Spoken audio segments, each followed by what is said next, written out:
Assalamualaikum warahmatullahi wabarakatuh. Apa kabar sahabat Amirul Mukminin? Semoga semua dalam lindungan Allah Subhanahu wa taala. Sebuah hadis menyebutkan, manusia yang mula-mula masuk surga kelak di hari kiamat adalah seorang hamba yang berkulit hitam. Ada yang menakwilkan bahwa orang yang berkulit hitam itu berasal dari kaum ras. Lalu, siapa sejatinya kaum ras itu? Ibnu Abu Hatim telah meriwayatkan berikut sanadnya. Melalui Ibnu Abbas menyebutkan, ras adalah nama sebuah sumur yang terletak di Azerbaijan.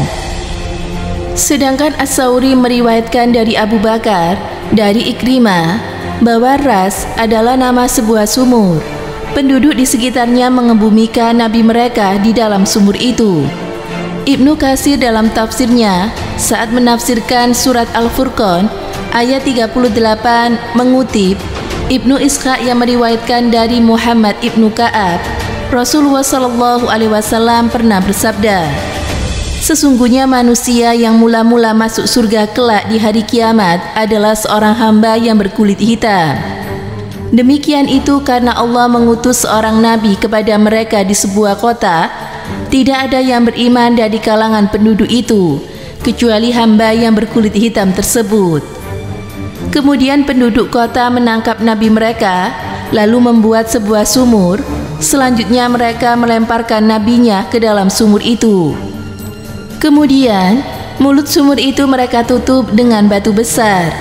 Hamba itu setiap hari berangkat mencari kayu, kemudian kayu itu dipanggul di atas pundaknya dan dijualnya kayu itu. Hasilnya ia berikan makanan dan minuman. Kemudian ia membawa makanan dan minuman itu ke sumur tersebut. Lalu ia mengangkat batu besar itu dengan pertolongan Allah hingga ia kuat mengangkatnya sendirian. Kemudian ia mengulurkan makanan dan minuman itu ke dalam sumur. Setelah selesai, ia mengembalikan batu itu seperti sedia kala. Demikianlah yang dilakukan oleh si hamba itu setiap harinya selama masa yang dikehendaki oleh Allah Subhanahu wa taala.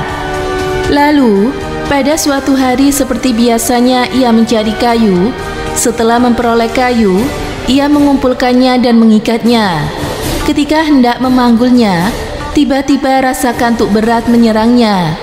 Ia terbaring sebentar untuk istirahat dan tertidur. Maka Allah menjadikannya tertidur selama 7 tahun. Setelah itu, ia terbangun dan menjulurkan tubuhnya, lalu pindah ke sisi lambung yang lain. Maka Allah menjadikannya tertidur lagi selama 7 tahun berikutnya. Kemudian ia terbangun, lalu memanggul ikatan kayunya, sedangkan dia mengira bahwa dirinya hanya tertidur selama setengah hari. Lalu ia datang ke kota dan menjual kayunya, lalu memberi makanan dan minuman seperti yang dilakukan sebelumnya. Ia pergi menuju sumur tersebut yang di dalamnya terdapat seorang nabi yang disekap. Lalu ia mencarinya, tetapi ternyata ia tidak menjumpainya. Tanpa diketahuinya, kaumnya telah sadar, lalu mereka mengeluarkan nabi itu dari dalam sumur tersebut, dan mereka beriman kepadanya serta membenarkannya. Lalu nabi itu menanyakan kepada mereka perihal si budak hitam, apa saja yang dilakukannya. Mereka menjawab, kami tidak mengetahui, hingga akhirnya nabi itu pun wafat. Sesudah itu si budak hitam tersebut terbangun dari tidurnya. Maka Rasulullah SAW bersabda, sesungguhnya budak hitam itu adalah orang yang mula-mula masuk surga.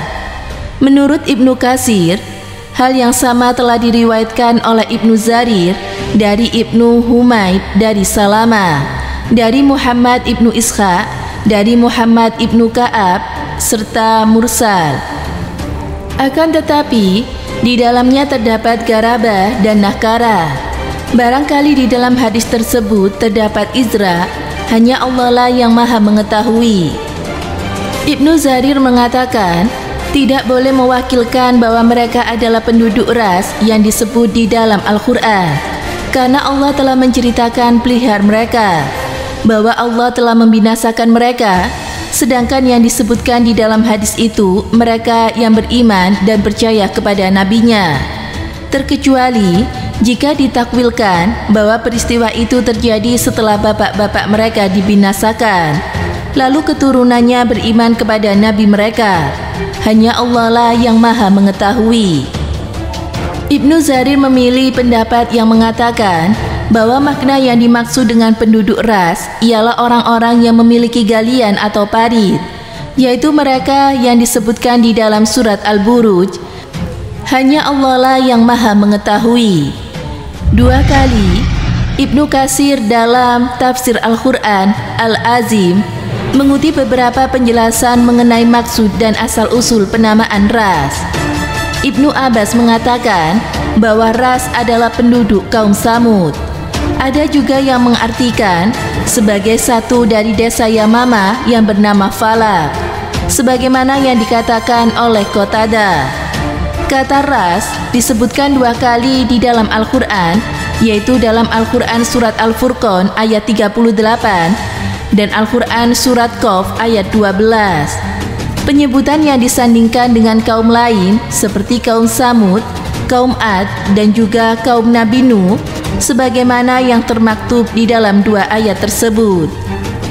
Kami telah membinasakan kaum Ad, Samud, penduduk ras, dan banyak lagi generasi di antara kaum-kaum itu. Al-Quran surat Al-Furqan ayat 38.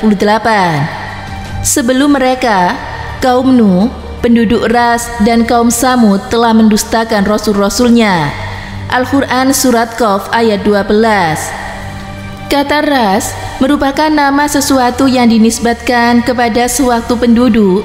Kiranya itulah yang menjadi alasan mengapa penduduk ras dituliskan di dalam Al-Quran dengan istilah Ashab ar-Ras. Dalam percakapan sehari-hari bahasa Arab, ras merupakan istilah yang bermakna sumur yang tidak dilapisi batu.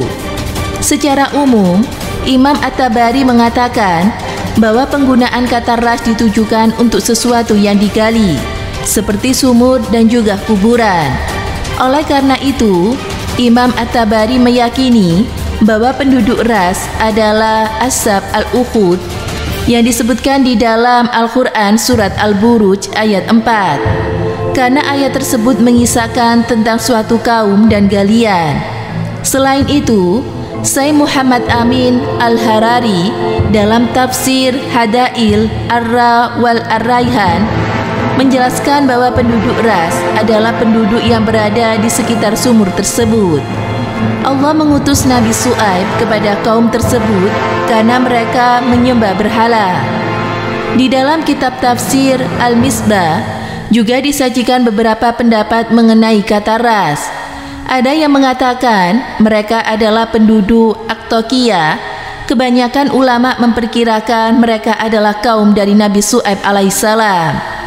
Di dalam Al-Quran, kaum Nabi Shu'aib terkadang disebutkan sebagai penduduk Aika atau Antokia, yang berarti tempat yang dipenuhi pepohonan yang rindang. Terkadang juga disebut dengan penduduk ras.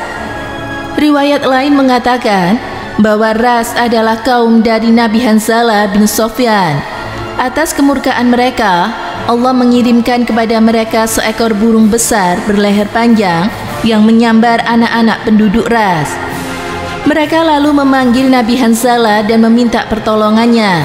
Selepas itu, burung tersebut kemudian mati disambar petir sehingga tidak ada lagi kerusakan yang diakibatkannya. Setelah kejadian itu, masyarakat ras kemudian membunuh Nabi Hanzalah. Atas perbuatan tersebut, mereka kemudian benar-benar dibinasakan. Astaghfirullahaladzim. Itulah misteri tentang kaum ras dan kisah orang yang berkulit hitam yang pertama masuk surga. Semoga bermanfaat. Wallahu a'lam bishawab.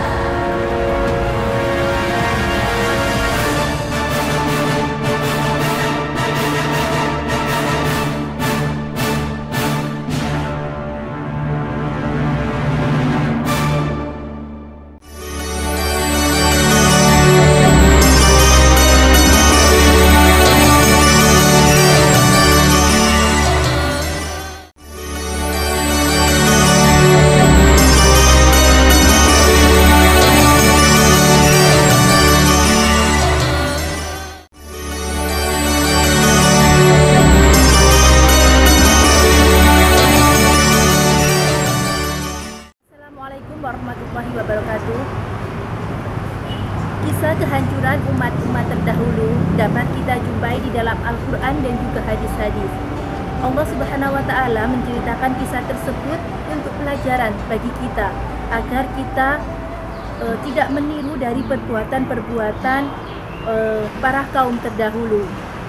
Para ulama menyimpulkan apa penyebab dari kehancuran umat-umat terdahulu, yaitu yang pertama, karena mereka tidak pernah mensyukuri apa yang telah diberikan Allah kepada mereka. Mereka selalu mengingkari akan nikmat yang diberikan oleh Allah Subhanahu wa Ta'ala. Lalu mereka juga berselisih atau membantah apa yang diajarkan oleh utusan Allah ketika para Rasulullah menyuruh mereka untuk menyembah kepada Allah, tapi mereka menolaknya dan mereka lebih memilih menyembah kepada patung, kepada berhala, kepada tempat-tempat yang mereka anggap itu keramat. Lalu kezaliman mereka yang juga sangat luar biasa, yaitu mereka berhubungan dengan sesama jenis, laki-laki dengan laki-laki, perempuan dengan perempuan, naudzubillah min dzalik. Lalu mereka juga membunuh para utusan-utusan Allah seperti yang dilakukan kepada Nabi Zakaria, Nabi Yahya, dan masih banyak sekali. Maka oleh sebab itu Allah Subhanahu wa Ta'ala menghancurkan mereka dengan sehancur-hancurnya. Kita sebagai umat Nabi Muhammad SAW, marilah kita semua berdoa supaya kita dijauhkan dari azab dan kehancuran seperti umat-umat terdahulu, yaitu seperti umat dari Nabi Nuh, Nabi Hud, Nabi Lut, Nabi Soleh, lalu juga Nabi Su'aib dan Bani Israel. Semoga bermanfaat. Saya akhiri, wassalamualaikum warahmatullahi wabarakatuh.